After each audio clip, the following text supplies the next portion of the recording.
Hi guys, in this review I'll be checking out the Eonon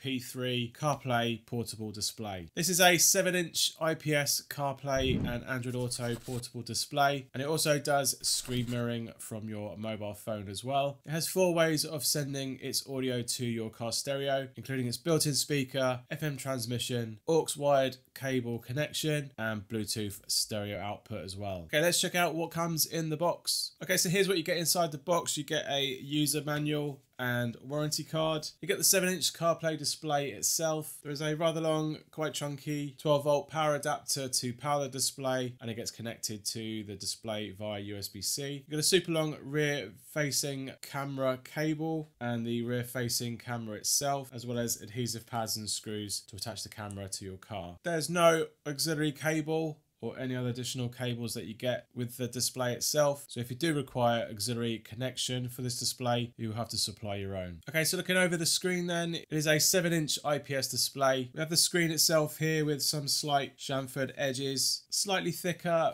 bezel if I'm honest. Hopefully these 2 holes at the top here are for the microphone. There's a little bit of a notch out there, but it doesn't really matter. You've got this thick bezel around the outside of the screen, which is quite equal, which is good because not many screens actually do make it equal, but it is quite chunky. The stand comes attached. There's no windscreen mounting with this portable display. Up on top there is a power switch which allows you to sleep the screen on and off, and as well as holding it down to turn the screen off completely. Hidden under this grill here you see a micro SD card slot, so for things like video playback. We'll go over that in a minute. Over on the back then you've got some detail on the sides here. We're not sure if that's the speaker or if this little passive grill here for the CPU probably is a speaker. You can actually see kind of a driver there, so let's hope that's actually got some good sound once we get it connected. And over on the back here we've got some I/O ports. We've got a USB-A port here for connecting wired CarPlay and wired Android Auto. You can also plug in a USB-A drive into this and access music and video into this display as well. Next we have the auxiliary output port, so you can plug that into your auxiliary port in the car for audio. There's a reset switch in the middle, AV input for the rear view camera, and here's the power input for the 12-volt adapter power cable. Underneath then you've got a adhesive plate to stick the mount onto your dashboard. That just peels off here. Sadly there's no replacement adhesive pad. That would be nice to see, so it's a 1 attachment job only. There's a little lever here. It locks the whole rotation and orientation of the actual mount, so it stops it from moving. You can push that lever into place and it completely locks this mounting plate. So that's quite unique. I've not actually seen that done before, so that's quite a nice feature there. It has quite a slim profile, but you've got this big chunky backing to it. Not really an issue if it's actually sitting with its back facing the dashboard. You're not really going to see that. Let's get this peeled off and get this connected and see how well it all works. Right, so I've connected it down into a 12-volt AC DC wall adapter. So we're going to plug this in and see how fast this display boots up. So we've got a rather quick boot menu there, and we're into the language selection. There's a handful of languages available. We're obviously going to choose English, and we're going to set the date and time.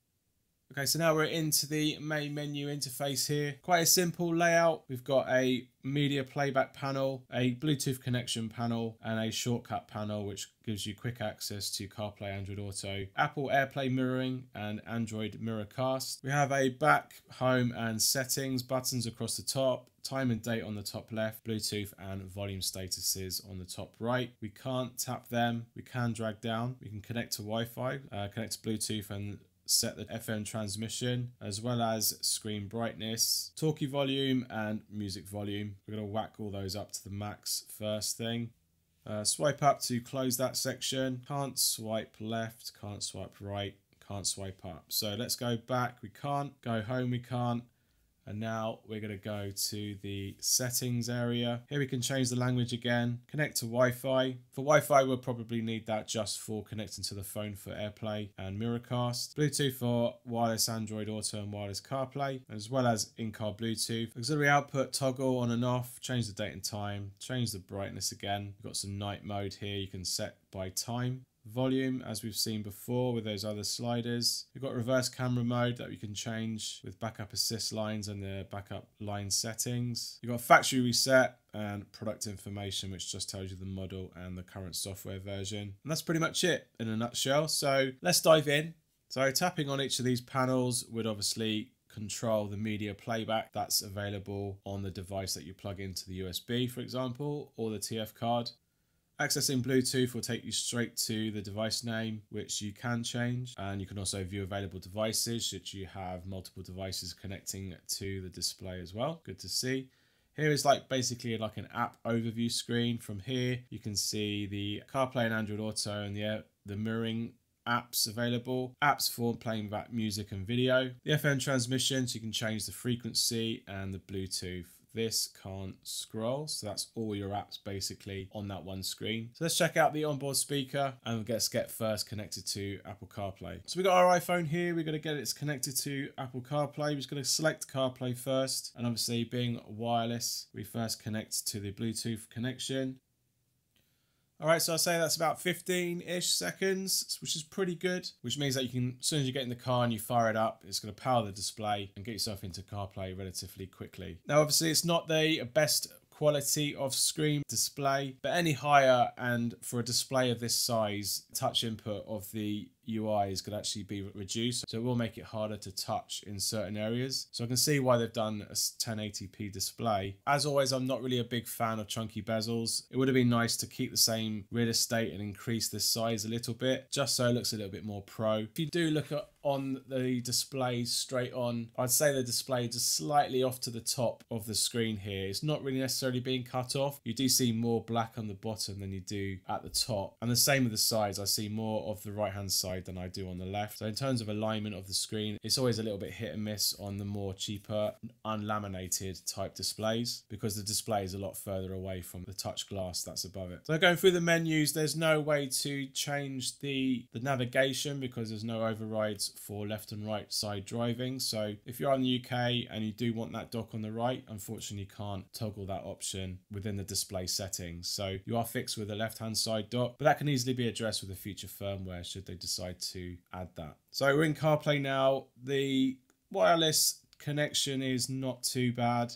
There's a little bit of friction with the glass, which I have got on some other displays, but generally it is fairly responsive and it's nice and sharp as well. It's not blurred out for the wireless feed, at least for CarPlay at the moment. Okay, let's try some audio with the inbuilt speaker. Well, here we are, back in the hot, muddy streets of New York. Okay, so the speaker is basically that little driver that you can see in the back there. This is all just quite superficial detail on the back of the casing.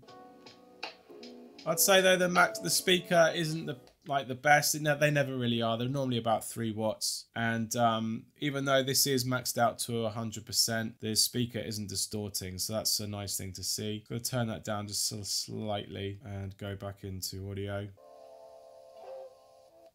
Around about 2-second delay on the wireless interactions, which is around about standard really. But yeah, not too bad. Nice display. It does hold its viewing angles quite well, being an IPS display. And being a 1080 screen, you only get the 8 icons rather than the 10 that you get with more wider displays or higher resolution displays. And obviously with the microphone, you can then trigger Siri. Hi, this is Anthony from CarPlayLife.com, and this is an audio test using the Eonon P3 wireless Android Auto and CarPlay display, and hopefully these two are the microphones at the top there. Okay, so it sounds basically one of these is the microphone. Let's try a calling delay. Hello? Hello? Hello? Okay, so that was a good call test. There's very little lag on the call receiving delay, so happy with that. I'll put that down as a pass. Microphone itself is not too bad either. We'll test that in the car when we get in there so we can see how it performs at the correct distance as you would be whilst you're at the wheel. So without CarPlay running, we can now do something like Bluetooth connection. And from here, you can basically start to use the Bluetooth features, such as calling from the display rather than having to do it via your phone. And here we can unpair from the device. So over on the Android now, we can pair with the display. And we're in. So I'd say it's again just over 12 seconds, so similar to CarPlay. So now we're in Android Auto wirelessly. The display looks good. Everything's all proportionally just slightly squashed on height, I would say. And you've got all the icons So as expected, Android Auto responsiveness is a little bit better than CarPlay. Resolution looks good, just that slightly squashed display, but it's not super squashed, so nothing to really worry about there. Android Auto, Google Maps looks good, nice and sharp, and you've got quick access to the new navigation at the bottom there, and then you've got all the apps. That is the responsiveness of the screen. Again, not too bad. You can use the microphone to talk to Google as well. Hello, Google. Let's try calling. Let's check out call. Hello. Hello. Hello. Hello. So call delay there is nice and rapid on Android Auto. So overall, a pretty solid pass there on Android Auto for the display here. So the last thing we can do before we check all the audio output methods in the car is video and music playback. So for that, we're going to plug in a USB drive, just like this one here. So we're going to plug that into the back, and that now fires up. I'm going to go into music first, and we've got all our samples. Okay, so that's all the audio samples, test files, all playing nice and well. This can now be accessed through this little panel here, and you've got like a seek bar at the top here, which tapping gets you back into the audio, so you can play back your audio that way. Play, pause, and switch track as well from that section. So that's audio. So for video then, we'll go back to the displays and let's just play a test track. One must destroy in order to... We are no Jedi. Okay, so that basically works very, very well. Audio is definitely in sync there on the display. We'll check out how that sync goes once we get in the car as well. Do the high bitrate file test. Normally this goes a little bit fuzzy at the bottom when it gets a little bit later on in this video, about now. Seems to cope really well with that. So high bitrate files will work no problem either. And this is also an MKV file, and that's handling it very well. And here we can check the frame rate to see if the panning is nice and smooth. This will be in the following scene after this one here. Here we go. Yep, that plays it smoothly.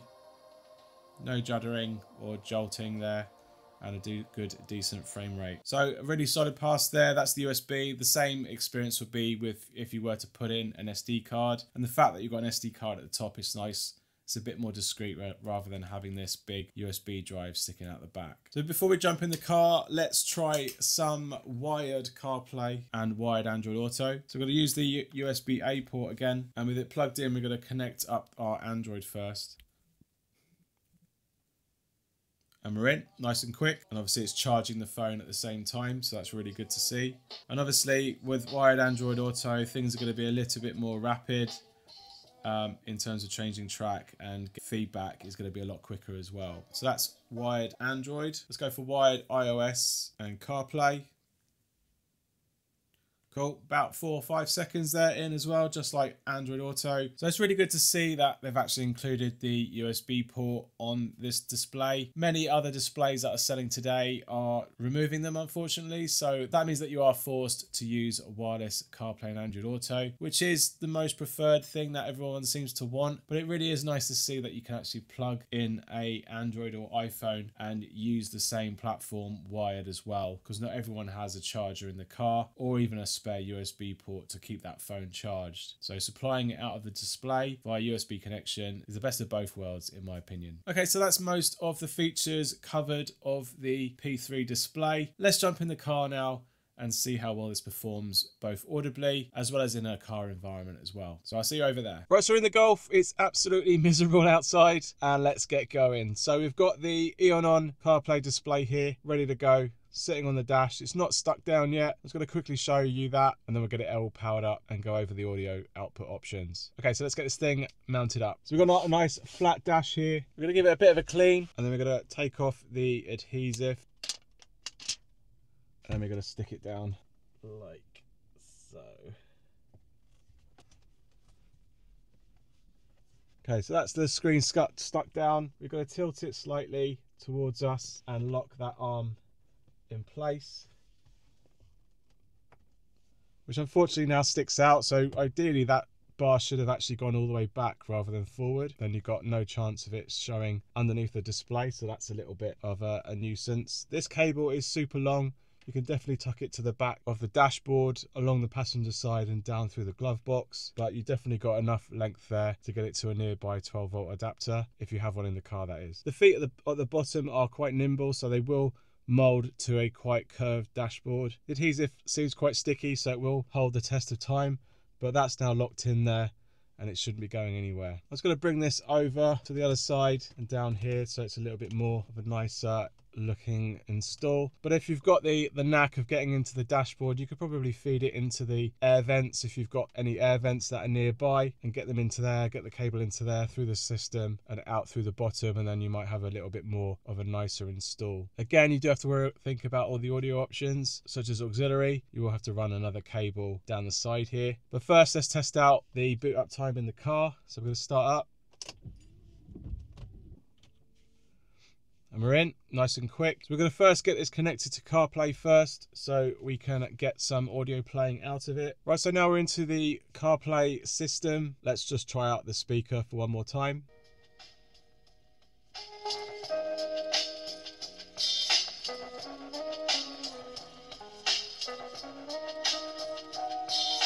So I'd say that the onboard speaker is limited by at maximum volume, so you will want to bring that down slightly.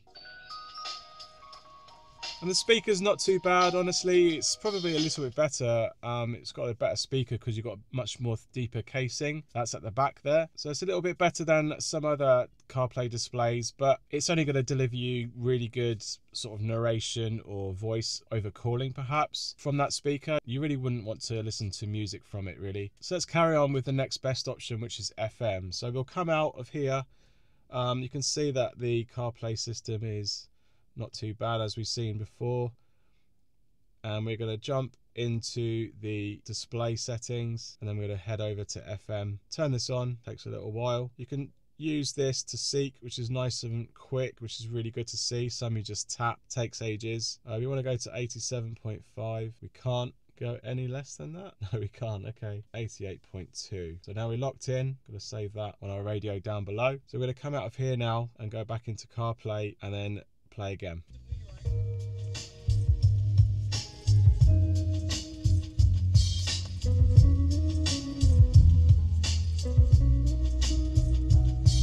So that's really good audio. As you can hear, got quite a bit of a background hiss. Raising and lowering the volume doesn't do anything. We can bring the volume down a bit because I do have it quite high. I'm about 25% on my car volume. I can't hear it now, so I'm going to raise the volume and see if that's acceptable. It's still a little bit too quiet for me. And you've got a very slight hiss of frequency interference, but it really is not a deal breaker, I think. I've heard a lot worse, and that's a solid pass for FM audio. So that's a really good, encouraging audio option. So next up, we're going to do auxiliary. Now, as you remember, you don't get an auxiliary cable. You will have to supply your own. In a way, that's quite a good thing because not everyone has the opportunity to do auxiliary output in their car stereo. And if you do really want to get an auxiliary cable that is very close to the length of getting from the display to the car. And if they give you a short cable, then you're out of luck. You've got to buy one anyway. And if your auxiliary port is very close, a long cable is going to be too much. So we're going to plug in our auxiliary cable into the R port down below, and then we're going to plug in the auxiliary port at the back here, if I can remember where it is. Right, we're in. So as you can see, we've got another cable now to deal with. I'm going to play music now. I don't know how what's going to come out first. Okay, it's going to come out straight away. Don't have to toggle anything. I will go back and turn off FM anyway. Now that comes out twice. So you do need to have FM on. It does obey the volume slider as well, so you can manipulate that a little bit. Like I say, the audio is not punchy in the bass area. Would have been nice to see this come with some form of equalizer. I'd say it's a little bit less punchy than the FM though. Okay, so it's a little bit lacking in the bass on auxiliary compared to other displays. I'm not quite sure why that would be. Could be the cable that I'm giving it, but compared to FM, the FM had a little bit more punch in the bass. If your car stereo does have an equalizer, you can actually use that to give it more bass that way. But for cars that don't have that ability, it would have been nice to have seen an equalizer on the display itself to give that a little bit more of a oomph. Okay, so we've tried onboard audio, FM and auxiliary. The fourth and last one is Bluetooth audio. What we'll be doing is we'll be connecting to Bluetooth over the phone, and then the phone will then connect to the car stereo Bluetooth, and then that's how you get your audio. So we're going to be doing that now. So now we're listening to the CarPlay display via the audio of my phone. So that will mean we've now got wheel controls, and it will now update the display. If we hold down the call receive button, we should trigger Siri. No, it doesn't do that. Whereas some displays do operate that function, we can't. So instead we're going to have to use our voice. Hi, this is Anthony from CarPlayLife.com, and this is an audio test using the Eonon CarPlay display. And it's unlikely going to be using any of these microphones here over Bluetooth, but we should hear it from here instead. Okay, so that's basically using the microphone from my phone, as you've heard. That is the trait of Bluetooth audio. You will sacrifice the Bluetooth from the phone instead of using the microphones on the display itself, right? So that's a little bit of a trait across all Bluetooth enabled CarPlay displays, at least the ones that I've tested. Let's do a quick call delay. Hello? Hello? Hello? Hello? Hello? Hello? Hello? Hello? Okay, so the calling will come from the device microphone rather than, or the car microphone if you've got a Bluetooth microphone, as long as you select it from your phone itself. It won't use the microphone on the display itself. So for that to test, we'll have to switch back to something like FM, for example. But call delay is very, very good. But let's switch back out of Bluetooth audio and do a test using the microphone from the display. Hi, this is Anthony from CarPlayLife.com, and this is an audio test using the Eonon CarPlay display. And I'm hoping this is going to be the microphone, or it could be this one. And this is an audio test from the microphone, hopefully from the display. All right, so we heard back from that, and you can tell that this is the microphone up here, not this one as I previously expected. There is a slight sort of defect in the audio recording. Can't quite pick it out what that is. It does sound a little bit distant for the microphone to be front facing. I have heard a little bit better on some other displays, but it works nonetheless and you can hear me. So it all really depends if you use calling much in the car. Okay, so that's all the 4 audio sound options available for this P3 display. You can quickly check out a video and audio sync from the USB drive that we still have installed in the back. One must destroy in order to create. We are no Jedi. Alright, that sounds good. Obviously we're doing this over auxiliary. Sound is in sync though, so that's really good to see. Let's try a wireless method instead. We're going to switch back to FM. One must destroy in order to create. We are no Jedi. Alright, as you can hear as well, it's a little bit more bassy on the FM, but you do have that hiss, which is unfortunately a trait of battling between the volume level, max volume, and the volume of the car. As you can see, we have maxed out the volume slider here, but it just got that background interference, so it's a little bit of a deal breaker there. But that can also vary depending on your car stereo as well. It might be a little bit better than my current one. But if you do have a fallback for auxiliary, then I'll definitely be using that with some equalization on the car stereo if it has it. Otherwise, you've got Bluetooth with its wheel controls, but you've got the microphone element that you have to deal with, because the microphone will come either from your car stereo microphone or it'll come from the phone microphone, depending on what you've got available to you. So the Eonon P3 CarPlay portable display currently retails for $89 from their store on Amazon, or $109.99 from their own store online. I'll leave links down below so you can learn more about this display, support the channel and buy yourself one. If the smaller 7-inch isn't for you, they also do a P4, which is a 9.33-inch display. Probably has the same functionality, software, CPU and just general gubbins inside the much more narrower in height but much more wider display, and it obviously is a higher resolution, so you will get 10 icons instead of 8 in CarPlay, and there'll also be some other various features and advantages between the two as well, should you want to check that out too. Overall, not a bad display. I do like a smaller display, but the 4x3 nature of this display will depend whether it's going to block your view of the out of the windscreen over your dashboard. It is a light display, but you can't mount it any other way other than this adhesive mount. It is all attached, so that is a little bit of a detriment to this display specifically. The P4 does also have the ability to mount on the windscreen as well, so if you were considering going with this brand, then you can check out their P4. But overall, the screen is nice. It is a bit lower resolution than some other displays, but at the price point you are sort of getting what you get in terms of its performance as well as its features. I do like that it does have USB-A output for wired CarPlay and Android Auto should you wish to power a phone, as well as get the functionality of Android Auto and CarPlay on your older display if it doesn't support that. And there is the functionality of running movies off an SD card or a USB drive, which some others don't actually give you that option. And the quality is good. We've seen it in sync with the car stereo, which some displays don't actually do. There is a little bit of a lag on there. I did initially have issues with getting the AirPlay and the Miracasting to work. Miracast is a problem because if your Android doesn't support Miracast, which my Google Pixel 5 and a secondary Android device that I have, the Alcatel WP36, neither support the Miracast function, so you either have to go probably through an app or you won't have that functionality. As for AirPlay, you do have to go through the Wi-Fi settings, enable it, and every time you get asked to enter the password, so it's not really a seamless experience. But once you're connected, you can go into AirPlay mode and then enter your casting options. LY link kicks in, and sometimes this is a bit hit and miss. Sometimes it works, sometimes it doesn't. In this case it is working fine. You can see the lag is just, it takes a while to kick in. Obviously connections will vary based on the phone that you're using, but once you're in there and you go into something like YouTube, so if I rotate the phone, you'll get a full screen view there. It is more near the 500, 600 milliseconds of audio delay, so that is quite bad.